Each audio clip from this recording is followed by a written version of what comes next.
विषय है।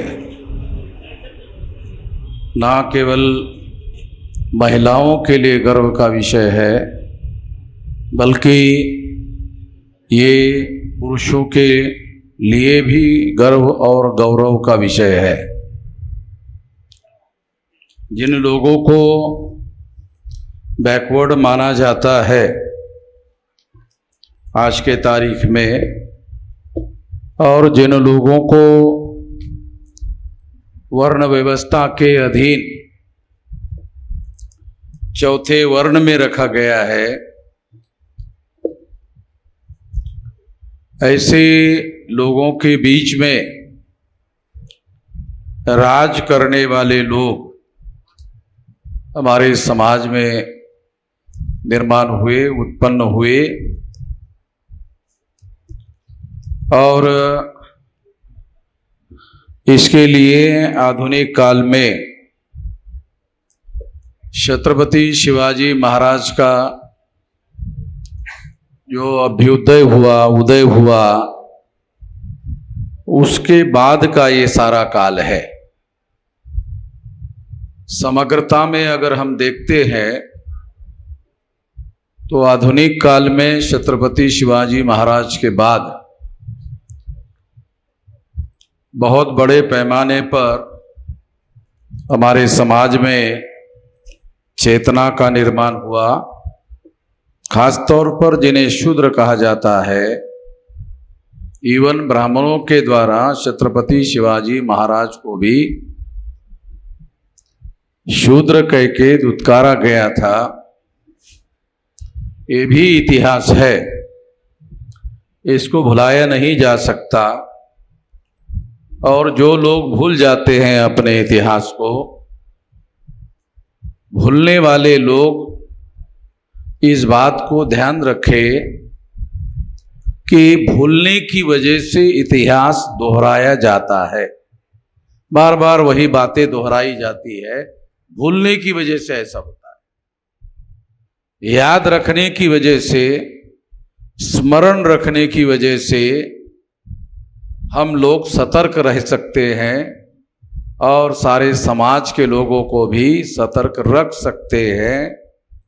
ये महत्वपूर्ण बात फायदे की है।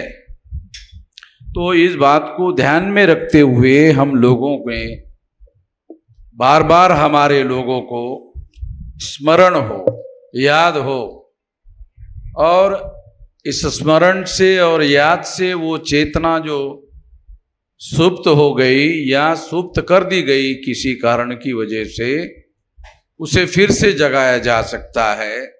ये एक बड़ी वजह है कि ये 300 सालाना कार्यक्रम जो है हम लोग मना रहे हैं, देश भर में मना रहे हैं। साथियों, इसके लिए पहले सत्र में तमाम विषय भी चर्चा करने के लिए रखे गए हैं। उसमें एक विषय है केवल ओबीसी की जाति आधारित जनगणना की घोषणा करना तथा सभी समूहों की जाति आधारित जनगणना ना करना, शासक वर्ग की ओबीसी तथा समस्त बहुजनों के साथ षड्यंत्र और विश्वासघात की नीति है, एक विचार मंथन। दूसरा विषय है आदिवासियों के विरोध में बन रहे नए नए कानून, सीएए,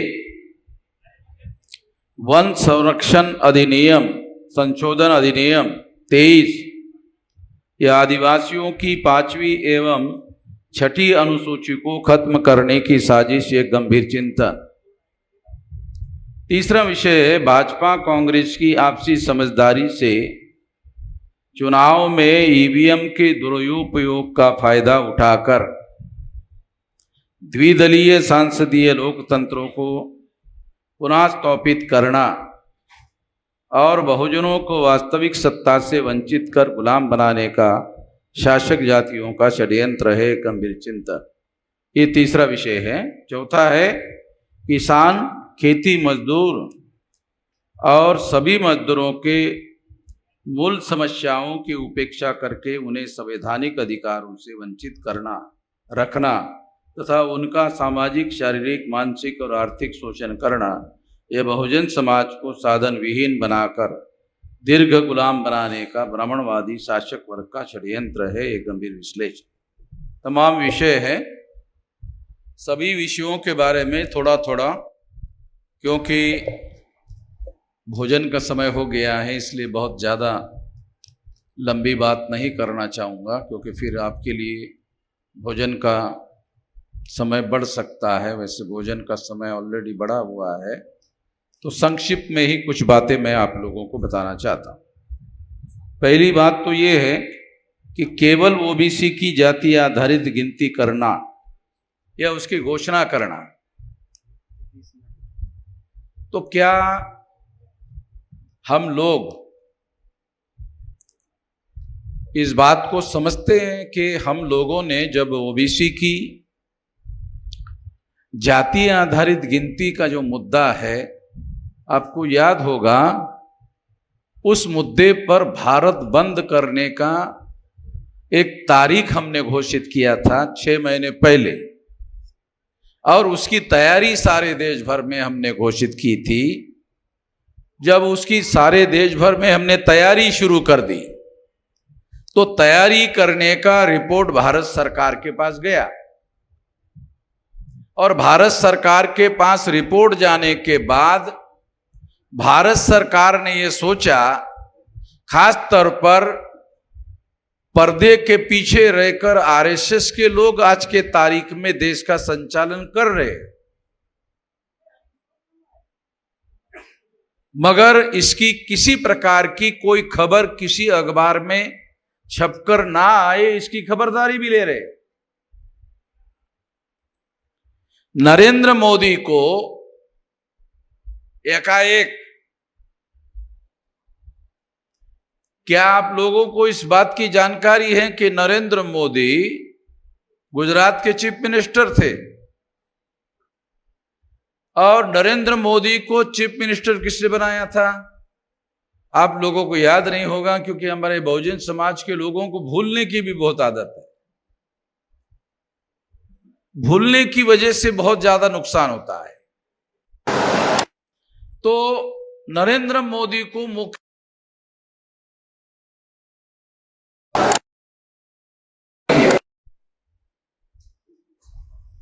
आप लोगों को याद नहीं होगा, लाल कृष्ण आडवाणी भारतीय जनता पार्टी में बहुत ताकतवर नेता नहीं हुआ करते थे, और वो आप लोगों को उनका इतिहास अगर बताया जाए, पता किया जाए, तो वो कभी लोकसभा का चुनाव भी नहीं लड़ते थे, और इसलिए उनको राज्यसभा में नॉमिनेट किया जाता था बीजेपी की तरफ से। मगर आप लोगों को याद होगा कि लाल कृष्ण आडवाणी ने राम रथ यात्रा निकाली थी, और उस रथ यात्रा का देखरेख करने का सुपरवाइजर कौन थे? मोदी थे, सुपरवाइजर थे। आप लोगों को पता है नहीं, आप लोग याद नहीं रखते। वो सारी जो रथ यात्रा निकाली गई थी, उसमें एक सुपरवाइजर थे मोदी जी। तो सारे देश भर में लाल कृष्ण आडवाणी ने जब ये यात्रा निकाली, तो ये यात्रा निकालने की वजह से लाल कृष्ण आडवाणी जो बैकडोर एंट्री करके राज्यसभा में जाते थे, वो जननेता हो गए। बहुत बड़ा हुजूम खड़ा हो गया था राम यातायात की रथ यात्रा की वजह से, और इस तरह से जो बैकडोर एंट्री करने वाले नेता थे वो जननेता हो गए थे। और जननेता होने की वजह से लाल कृष्ण आडवाणी ने जब लोकसभा का चुनाव लड़ा, तो पहली बार उनके नेतृत्व में बीजेपी को पूर्ण बहुमत मिला। जब पूर्ण बहुमत मिला, आडवाणी अध्यक्ष थे और उनकी वजह से बहुमत मिला था, तो प्रधानमंत्री पद का क्लेम भी आडवाणी का ही था। तो आडवाणी ने खुद प्रधानमंत्री बनने की बजाय अटल बिहारी वाजपेयी को प्रधानमंत्री बनवाया था। अटल बिहारी वाजपेयी का कहना था कि आप ये राम रथ यात्रा मत निकालो। अखबारों में उस समय आया था कि ये रथ यात्रा मत निकालो। तो मैंने पढ़ा था कि क्यों मत निकालो, क्योंकि सारे देश भर में ऐसा करने से फसादात हो सकते हैं, इसलिए मत निकालो। आडवाणी ने नहीं माना और सारे देश भर में राम रथ यात्रा निकाली। तो वो अटल बिहारी वाजपेयी बहुत लोकप्रिय नेता हुआ करते थे बीजेपी में, तो उनकी लोकप्रियता से भी आगे लोकप्रियता लालकृष्ण आडवाणी की हो गई। और लालकृष्ण आडवाणी के नेतृत्व में जब चुनाव लड़ा गया तो भारतीय जनता पार्टी को पूर्ण बहुमत मिला और सरकार बनाने का 99 में अटल बिहारी वाजपेयी को लालकृष्ण आडवाणी ने प्रधानमंत्री बनाया। मुख्यमंत्री नहीं, मोदी को मुख्यमंत्री ही नहीं, लालकृष्ण आडवाणी ने अटल बिहारी वाजपेयी को भी प्रधानमंत्री बनाया। उन्होंने ये सोचा कि जो लोकप्रियता मैंने हासिल की है वो आगे और बढ़ेगी, घटेगी नहीं। तो मैं अटल बिहारी वाजपेयी की उम्र ज्यादा हो गई है, एक बार उनको प्रधानमंत्री बनाने के बाद में मैं दोबारा प्रधानमंत्री हो सकता हूं। और इस तरह से 99 में ये जो प्रधानमंत्री हो गए थे तो 2004 तक अटल बिहारी वाजपेयी प्रधानमंत्री रहे। मगर जब उनके नेतृत्व में चुनाव हुआ तो 2004 में बीजेपी चुनाव हार गई और कांग्रेस की सरकार आई 2004 में। फिर 2004 से 9 तक कांग्रेस की सरकार रही, दोबारा फिर कांग्रेस को बहुमत मिला। 14 तक कांग्रेस का ही प्रधानमंत्री था मनमोहन सिंह।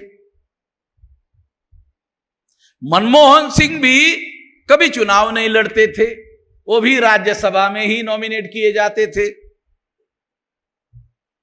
तो इस तरह से 2 बार प्रधानमंत्री रहने के बाद फिर आरएसएस ने प्लान बनाया कि अब आडवाणी के नेतृत्व में चुनाव लड़ना उचित नहीं होगा, ओबीसी का फेस दिया जाना चाहिए, तब हम चुनाव लड़ सकते हैं। इसलिए नरेंद्र मोदी को गुजरात के चीफ मिनिस्टर के मुद्दे से निकालकर आडवाणी ने मोदी को सामने करके चुनाव लड़ा गया। तो लोगों को उन्होंने इनडायरेक्टली ये मैसेज दिया कि मोदी प्रधानमंत्री हो सकते हैं। तो ओबीसी का बहुत बड़े पैमाने पर ध्रुवीकरण हुआ और 2014 में नरेंद्र मोदी को आगे लाकर फायदा हुआ और मोदी को प्रधानमंत्री बनाया गया। और फिर 14 के बाद 19, इस तरह से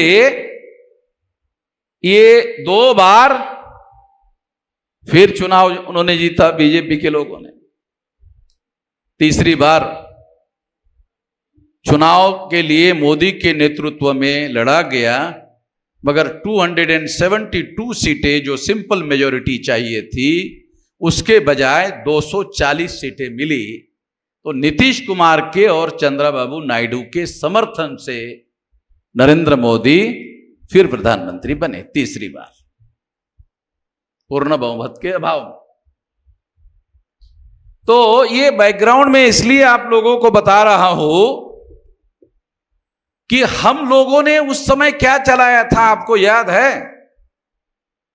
जब राजस्थान के जयपुर में हमारा अधिवेशन हुआ तो हमने ओबीसी का मुद्दा नेशनल फ्रंट पर लाने का ऐलान किया, और नेशनल फ्रंट पर लाने का ऐलान किया, और ओबीसी के लिए, ओबीसी के जाति आधारित गिनती के मुद्दे को नेशनल फ्रंट में लाने की वजह से हमें काउंटर करने के लिए मोदी को सामने लाया गया ताकि हम लोगों को काउंटर किया जा सके। और इस तरह से, क्योंकि हम लोगों ने ओबीसी का नेशनल फ्रंट पर लाया और ओबीसी की जाति आधारित गिनती का मुद्दा हमने फ्रंट पर लिया, तो उस बात को ध्यान में रखते हुए इन लोगों ने ओबीसी की जाति आधारित गिनती का आरएसएस हमेशा विरोध करती रही। मगर हमने जब इसको इश्यू बनाया तब उनको लगा कि यदि हमने इसको काउंटर नहीं किया तो ओबीसी के लोगों का ध्रुवीकरण वामन मेश्राम के समर्थन में हो सकता है, और अगर ऐसा हुआ तो केंद्र की सत्ता में हम लोग नहीं आ सकते हैं। इन लोगों का ध्रुवीकरण होके ये लोग आगे बढ़ सकते हैं, इसको रोकना होगा। ये रोकने के लिए नरेंद्र मोदी को हथियार के तौर पर इस्तेमाल किया गया। साथियों, ओबीसी के लोगों ने नरेंद्र मोदी को समर्थन क्यों दिया?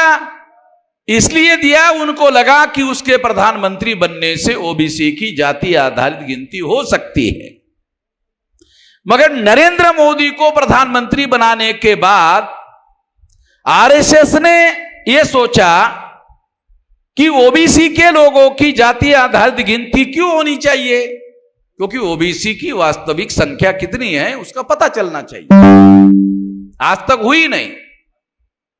जब बिहार में नीतीश कुमार चीफ मिनिस्टर बने तब वहां गिनती हुई तो आमतौर पर ओबीसी की गिनती 52% मानी जाती है, बिहार में वो 64% निकली।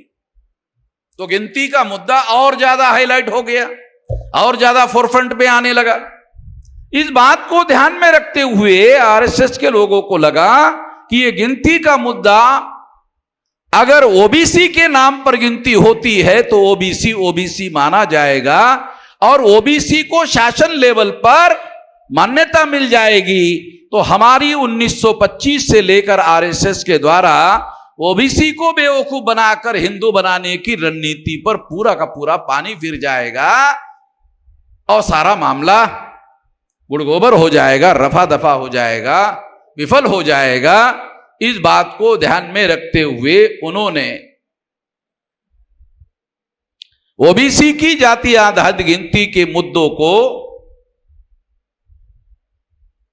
आरएसएस के लोगों ने बयान भी दिया था, चलो ठीक है, ओबीसी की जाति आधारित गिनती को करने के लिए हम विरोध नहीं करते हैं, विरोध करते थे, विरोध नहीं करते हैं, मगर ओबीसी की गिनती करने के बाद राजनीति नहीं होनी चाहिए। आरएसएस ने बयान दिया, चलो ठीक है, हम वो ओबीसी की गिनती करने के लिए समर्थन देते हैं। आरएसएस समर्थन नहीं था, आरएसएस विरोध में था, मगर उन्होंने बयान दिया, चलो ठीक है, क्योंकि हमारा संकट खड़ा हो गया, हमने ओबीसी की गिनती का मुद्दा फोर फ्रंट में लाया, तो आरएसएस को लगा कि तो ओबीसी इधर चला जाएगा, उसको रोकना पड़ेगा। इसके लिए मजबूर होकर आरएसएस को ओबीसी की गिनती करने का मुद्दा मानना पड़ा, और मगर शर्त के साथ आरएसएस ने माना और कहा चलो हम गिनती करने के लिए राजी होते हैं, मगर इसका, इन आंकड़ों का राजनीति करने के लिए उपयोग नहीं होना चाहिए।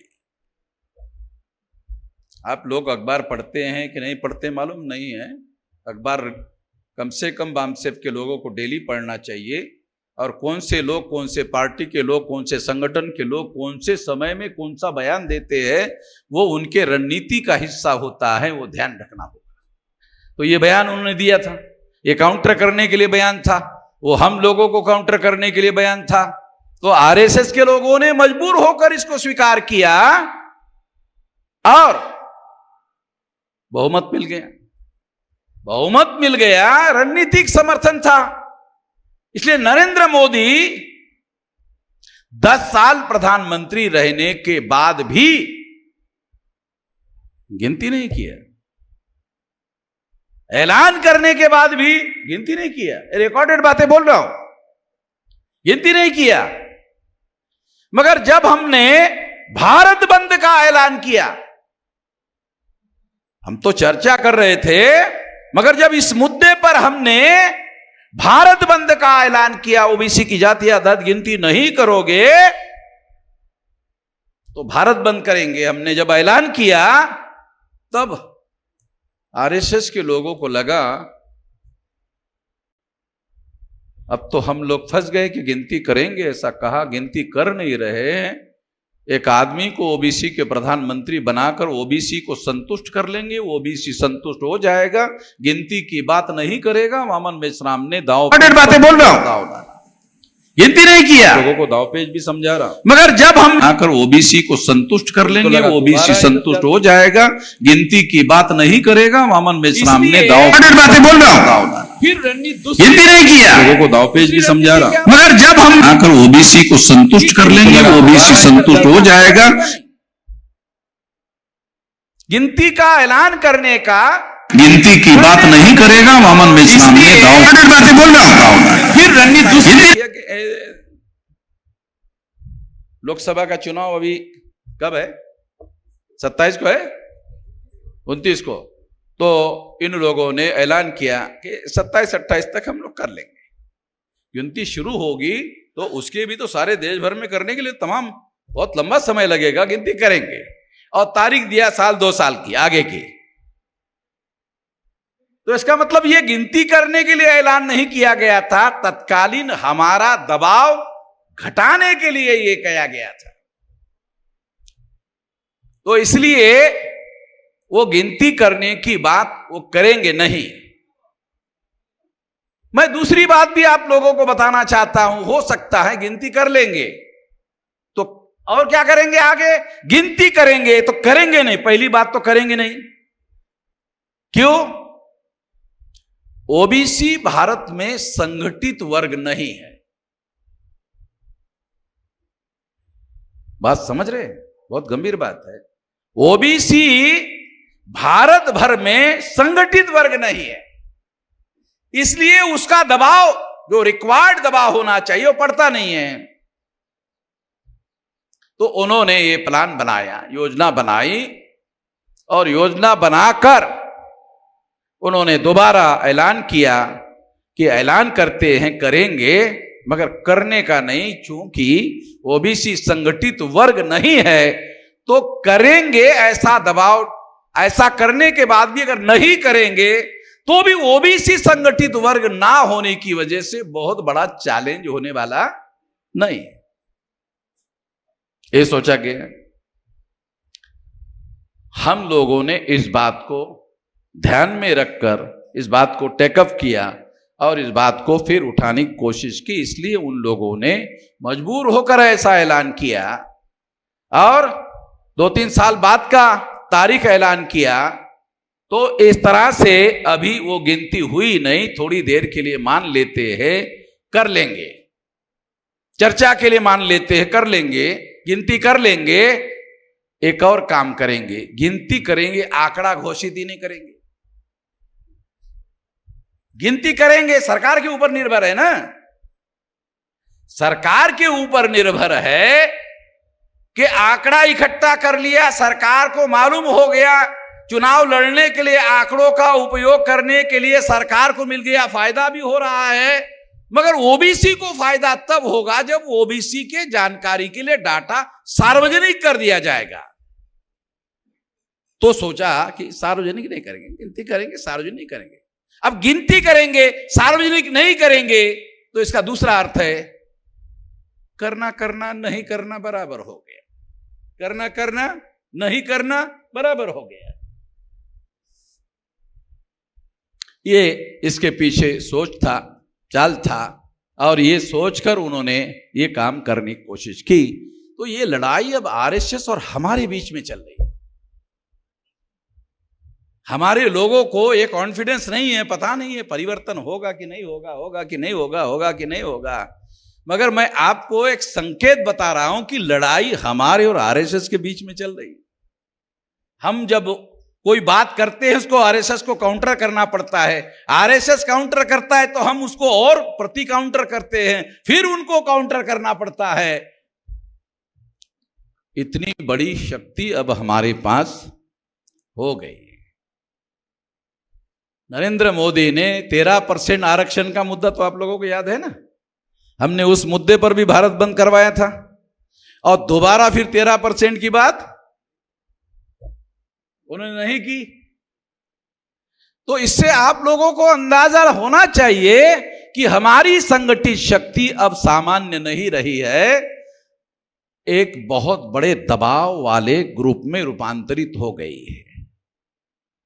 क्योंकि अब हम केवल बामसेफ का काम नहीं कर रहे, अब हमारे संगठन शक्ति के अंदर एक रूपांतरण हो गया है, बदलाव हो गया है। अब हम केवल पढ़े लिखे लोगों को इकट्ठा करने का काम नहीं कर रहे हैं, अब मासेस को इकट्ठा करने का काम कर रहे हैं। जो एससी एसटी ओबीसी को ब्राह्मण लोग हिंदू कहते हैं, हिंदू का क्या मतलब है? तो दयानंद सरस्वती कहते हैं हिंदू का मतलब है मुसलमानों के द्वारा दी हुई गाली है। मैं नहीं कह रहा हूं, ये मैं नहीं कह रहा हूं। दयानंद सरस्वती उस समय ब्राह्मणों के सबसे बड़े नेता थे जब आरएसएस पैदा भी नहीं हुआ था। ये 19वीं शताब्दी की बात है, अभी तो 21वीं शताब्दी चल रही है।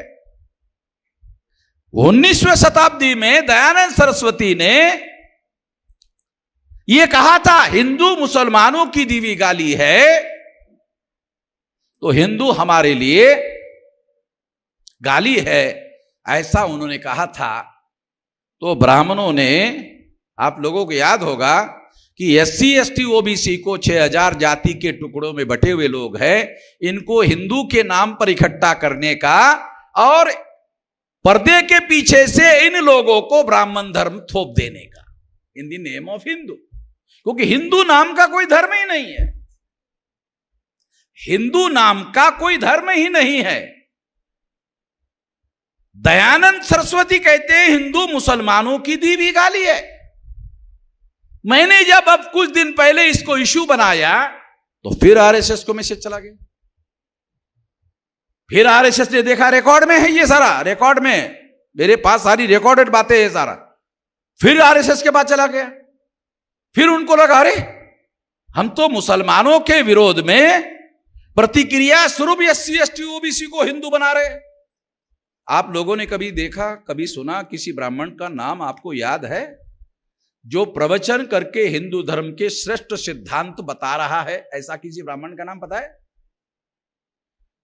किसी ब्राह्मण ने हिंदू धर्म के श्रेष्ठ सिद्धांतों का प्रचार किया, उसके लिए मीटिंगें लगाई और समझाने का प्रयास किया कि ये हिंदू धर्म के श्रेष्ठ सिद्धांत है जिस पर हमारा धर्म अवलंबित है, खड़ा है। ऐसा किसी ब्राह्मण ने बताया? ऐसा किसी ब्राह्मण का नाम आपको पता है? ऐसे किसी ब्राह्मण ने किया ही नहीं तो पता कहां से होगा? तो हिंदू शब्द आया कैसे? तो हिंदू मुसलमान, हिंदू मुसलमान, हिंदू मुसलमान, हिंदू मुसलमान, हिंदू मुसलमान, हिंदू मुसलमान के नाम पर एससी एसटी ओबीसी के लोगों को मुसलमानों के विरोध में और मुसलमानों को एससी एसटी ओबीसी के विरोध में लड़ाकर भिड़ाकर हिंदू बनाया गया। किसी ब्राह्मण ने प्रचार करके प्रवचन करके हिंदू नहीं बनाया। तो एससी एसटी ओबीसी को मुसलमानों से भिड़ाकर, मुसलमानों से लड़ाकर प्रतिक्रिया में हिंदू बनाया। अगर तुम मुसलमान हो, हम हिंदू है, ये प्रतिक्रिया में हिंदू बनाया। प्रचार करके किसी ब्राह्मण ने हिंदू धर्म के श्रेष्ठ सिद्धांत बताने का काम नहीं किया और बताकर प्रचार करके हम लोगों को हिंदू बनाया। ये बात हिस्टोरिकली सच नहीं है। तो कैसे हिंदू बनाया? प्रतिक्रिया में हिंदू बनाया। हिंदू धर्म के श्रेष्ठ सिद्धांत है ही नहीं। बताएगा कहां से? श्रेष्ठ सिद्धांत है ही नहीं। हिंदू धर्म के श्रेष्ठ सिद्धांत क्या है? वर्ण व्यवस्था, जाति व्यवस्था, अस्पृश्यता, आदिवासियों का सेग्रीगेशन, महिलाओं की दास्ता, शूद्रत्व ओबीसी के ऊपर थोपा जाना, ये सारा हिंदू धर्म के सिद्धांत है। क्योंकि हिंदू धर्म के सिद्धांत ब्राह्मण धर्म के ही सिद्धांत हिंदू धर्म के सिद्धांत है। जो ब्राह्मण धर्म के नाम पर प्रचार करते थे, जैसे ही 1918 को अंग्रेजों ने घोषित किया कि भारत में एडल्ट फ्रेंचाइज लागू किया जाएगा, प्रौढ़ मताधिकार लागू किया जाएगा, जैसे ही ब्राह्मणों को पता चला, अरे बाप रे बाप, प्रौढ़ मताधिकार अगर लागू हो गया तो हर 21 साल के व्यक्ति को वोट का अधिकार मिलेगा। ब्राह्मणों की संख्या 3.5% है। 3.5% वोटों के आधार पर ब्राह्मण ग्राम पंचायत का पंच भी चुनकर नहीं आ सकता, तो सरपंच कहां से बनेगा? जो गांव का सरपंच नहीं बन सकता, वो देश का प्रधानमंत्री कैसे बनेगा? कुछ करना होगा। ब्राह्मण सोचा कुछ करना होगा। जिनके विरोध में हेट्रेट का, घृणा का 2-3 हजार साल तक मूल निवासियों के विरोध में अभियान ब्राह्मणों ने चलाया, उन SC ST OBC के लोगों को ब्राह्मणों ने हिंदू कहना शुरू कर दिया, ताकि इनको हिंदू के नाम पर मुसलमानों से भिड़ाकर मुसलमानों के विरोध में इनका इस्तेमाल किया जा सकता है। इस रणनीति के लिए मुसलमानों के विरोध में फसादात शुरू हुए और ये फसादात इतने बढ़ गए, पाकिस्तान बन गया, भारत का विभाजन हो गया। ये फसादात इतने बढ़ाए गए SC ST OBC को हिंदू बनाने के लिए, इसके परिणाम स्वरूप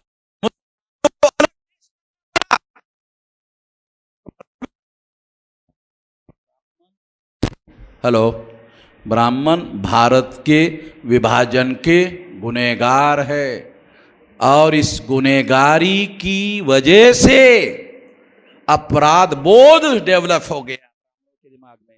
अपराध बोध डेवलप होने की वजह से अपराध बोध खत्म करने के लिए ब्राह्मणों ने राष्ट्रवाद जिन लोगों ने भारत का विभाजन करवाया, वो राष्ट्रवाद का नारा लगाने लग गए। जिनके नालायकी की वजह से भारत का विभाजन हो गया, वो राष्ट्रवाद बकने लगे, ताकि हमारे ऊपर भारत के विभाजन का आरोप नहीं आना चाहिए। ये सारी कहानी 3000 साल पहले की है, ऐसा नहीं है। इसको अभी 100 साल भी, 47 को 100 साल हो जाएंगे। और अगर ये राजनीति को, अगर शुरुआत राजनीति को माना जाए, तो अब इसको पूरी तरह से 100 साल भी नहीं हुए। ये अभी की कहानी है, जो विश्लेषण करके मैं आपको बता रहा हूं, समझा रहा हूं। और इसकी वजह से हमारे जो भोले भाले लोग हैं, अशिक्षित लोग हैं, अर्धशिक्षित लोग हैं, SC ST OBC के लोगों को राष्ट्रवादी होने की जरूरत नहीं है। ब्राह्मणों को राष्ट्रवादी होने की जरूरत है, क्योंकि उनका DNA विदेशी है, इसलिए उनको राष्ट्रवादी होना जरूरी है। अरे हम तो जन्मता मूल निवासी है, हम मूल निवासी राष्ट्र के मूल लोग हैं, हमको राष्ट्रवादी होने की जरूरत नहीं है। राष्ट्रवाद स्वीकार करने की हमें जरूरत नहीं है। ये प्रचार करके आरएसएस को लोग राष्ट्रवादी है। हम लोग कैसे राष्ट्रवादी है? हम लोग मूल रूप से इसी देश के रहने वाले हैं, तो इसलिए हम लोगों को राष्ट्रवाद की विचारधारा का सहारा लेने की जरूरत ही नहीं है। मूल रूप से यहां के हमारे मन में राष्ट्रद्रोह का विचार ही नहीं आता है, क्योंकि ये मूल भूमि हमारी है। साथियों, इस तरह से इन सारे लोगों ने हिंदू मुसलमान का मामला खड़ा करने की वजह से भारत का विभाजन कर दिया, और भारत का विभाजन करने की वजह से बचे खुचे जो मुसलमान भारत में रहे, उनके विरोध में फिर हिंदू मुसलमान का मामला चलाने का और मौका मिल गया। और फिर एससी एसटी ओबीसी को आजाद भारत में 3.5% ब्राह्मणों को अपनी मत संख्या बढ़ाने के लिए हिंदू मुसलमान का मामला आजाद भारत में भी चलाते रहे। इसका परिणाम यह हुआ, बहुत ज्यादा परिणाम नहीं हुआ। जब उन्होंने देखा कि बहुत ज्यादा परिणाम क्यों नहीं हो रहा है, ब्राह्मणों का नेतृत्व रखकर बहुसंख्य लोगों का समर्थन हासिल नहीं किया जा सकता, इसलिए किसी ओबीसी को नेतृत्व देना पड़ेगा, तो फिर बहुसंख्यक लोगों का समर्थन हासिल किया जा सकता है। नरेंद्र मोदी का चेहरा सामने किया गया, यूज एंड थ्रो के लिए सामने किया गया, गिनती करने की आशा बनी लोगों को, मगर इसके लिए तो लोगों ने, आरएसएस के लोगों ने नरेंद्र मोदी को प्रधानमंत्री नहीं बनाया, वो तो उनके दांव पेच का हिस्सा है। तो ये सारी परिस्थितियां साथियों है, और इसकी वजह से आज ब्राह्मणों का दूसरे तरीके से कब्जा हो गया। जब मैंने ये कहना शुरू कर दिया कि हिंदू मुसलमानों की दी हुई गाली है, ये तुम्हारे ही ब्राह्मणों ने कहा है, तो ब्राह्मणों को अपने धर्म का कल परसों तक हिंदू के नाम पर प्रचार करने वाले ब्राह्मणों ने हिंदू शब्द से भी अपने को दूर रखना शुरू कर दिया। अभी आजकल नया शब्द लाया ब्राह्मणों ने, पता है कौन सा? सनातन। ओ मेरी वजह से, जब मैंने कहा हिंदू मुसलमानों की दी हुई गाली है, अब तुम गाली को तुम ही कह रहे हो, तुम ही ढो रहे हो। तुम ब्राह्मण अपने को हिंदू नहीं कहता है। आप बोलेंगे सबूत क्या है? जन्म से लेकर मृत्यु तक और मृत्यु के बाद तक ब्राह्मणों का संस्कार होता है। ब्राह्मणों का संस्कार हिंदू का संस्कार नहीं होता है।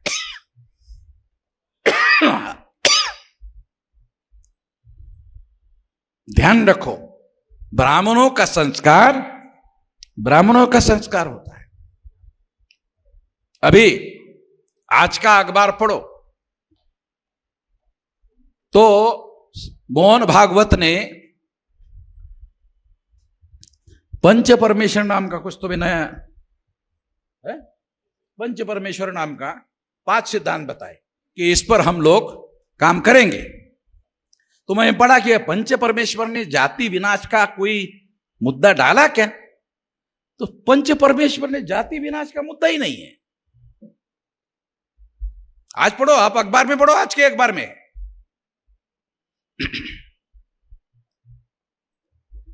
तो पंच परमेश्वर काय का कार्यक्रम बनाया? नहीं, सामंजस्य होना चाहिए। क्या होना चाहिए?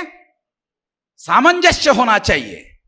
अरे जाति और जाति के बीच में ऊंच और नीच की भावना है, घृणा की भावना है। ऊपर की जाति नीचे के जाति से घृणा करती है, नीचे की जाति ऊपर के जाति का तिरस्कार करती है। द्वेष और तिरस्कार के उतरण पर यह सारा का सारा तुम्हारा धर्म खड़ा है।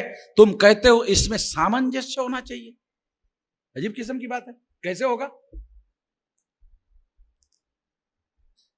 अच्छी और लच्छेदार भाषा का उपयोग आरएसएस वालों से सीखना चाहिए। लच्छेदार भाषा का उपयोग करने का और लोगों को मूर्ख बनाते रहने का। लोग भाषा से ही मूर्ख बन जाते हैं, क्योंकि उनके पास मीडिया है, सारे देश भर में खबरें छप कर आती रहती है। तो साथियों, जाति विनाश का कोई एजेंडा, एकता निर्माण करनी है, मगर जाति विनाश का कोई कार्यक्रम नहीं चलाना है। इससे पता चलता है कि बड़े मुश्किल से उन्होंने 6000 से ज्यादा जातियों के टुकड़ों में हम लोगों को बांटा। ये बंटवारा ही तो ब्राह्मणों का वर्चस्व स्थापित करता है। इसलिए साथियों, ये जो 6000 जाति के टुकड़ों को जगाने का, फिर जगे हुए लोगों को जोड़ने का, जोड़कर संघ शक्ति का निर्माण करने का, और संघ शक्ति का उपयोग और प्रयोग इस गुलामी को खत्म करने के लिए उपयोग करने का, ये कार्यक्रम तो हमने बनाया हुआ है। और इस कार्यक्रम को लगातार जन समर्थन मिल रहा है, और ये जन समर्थन मिल रहा है, इसलिए 625 जिलों में हम लोगों ने संगठन का जाल फैला हुआ है। 769 जिलों में से 36 राज्यों में से 32 राज्यों में हमने संगठन सारे देश भर में फैला दिया है। और इसकी वजह से आरएसएस के लोगों को लगता है कि अब ये लोग, पढ़े लिखे लोगों को इकट्ठा करने के बाद हमने दूसरे रणनीति पर काम शुरू कर दिया। अब मासेस को इकट्ठा करने का काम शुरू किया, और मासेस को इकट्ठा शुरू करके हमने मासेस के माध्यम से ईवीएम मशीन का मुद्दा उठाया। ईवीएम मशीन के द्वारा वोटों की चोरी कर रहे, इस पर भारत बंद तो हमने किया है? अब राहुल गांधी उसको उठा रहे हैं। कांग्रेस के इतिहास में बहुजन शब्दों का उपयोग कभी हुआ? वो कर रहा है, बोले बहुजन को इकट्ठा करेंगे। राहुल गांधी बोल रहा है, अरे फिर वामन मशराम क्या करेगा? तू अगर बहुजन को इकट्ठा करेगा तो भाई वामन मशराम क्या करेगा? पकोड़े बेचेगा क्या? तो अभी कांग्रेस के पास ब्राह्मणों को, क्षत्रियों को, वैश्यों को इकट्ठा करने का कोई मुद्दा नहीं है, क्योंकि ब्राह्मण, क्षत्रिय, वैश्य तो बीजेपी की तरफ चले गए। अब वो सुनने के लिए भी राजी नहीं है, तो इसलिए वो बहुजन की बात कर रहे हैं। इसलिए साथियों, ये बात हम लोगों को समझना होगा। परिस्थितियां तेजी से बदल रही है, और 625 जिलों में हमने संगठन का जाल फैलाया हुआ है, और आने वाले समय में 2030 तक 6 लाख गांवों तक 2030 तक हम संगठन का विस्तार 2030 तक संगठन का विस्तार, देशव्यापी विस्तार हम लोग करने जा रहे हैं। और जब ये विस्तार होगा तो आंदोलन कौन से दिशा में आगे बढ़ेगा, ये भोजन के पहले मैं नहीं बताऊंगा, भोजन करने के बाद बताऊंगा। अभी भोजन कर लो, फिर बाद में बताऊंगा। ओके।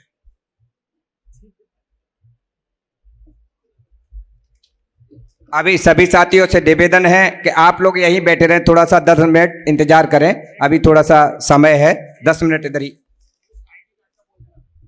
साथियों, ये भोजन के लिए जो टीम है, अजय परमार साहब इंदौर से, राजेश मालवी साहब आगर मालवा से, राम बाबू मेघवाल साहब आगर मालवा से, तुलसी राम बोस साहब इंदौर से, श्याम सूर्यवंशी साहब बड़ौद से, धर्मेंद्र राठौड़ साहब आगर से, उमाशंकर सूर्यवंशी साहब जिला अध्यक्ष बामसेब इंदौर से, विजय कुमार इंगले साहब इंदौर से, जितेंद्र मालवी सीहोर से, जन्म सिंह परमार साहब सीहोर से, लखन सिंह सोलंकी इंदौर से, लक्ष्मण सिंह दुगाड़िया साहब सीहोर से, सुनील परमार साहब देवास से, मदन सोलंकी जी देवास से, प्रकाश भाई देवास से। आप सभी से अनुरोध है कि आप जो है खाने के स्टॉल के पास जाकर के अपनी उपस्थिति दर्ज करें और काम को शुरू करें।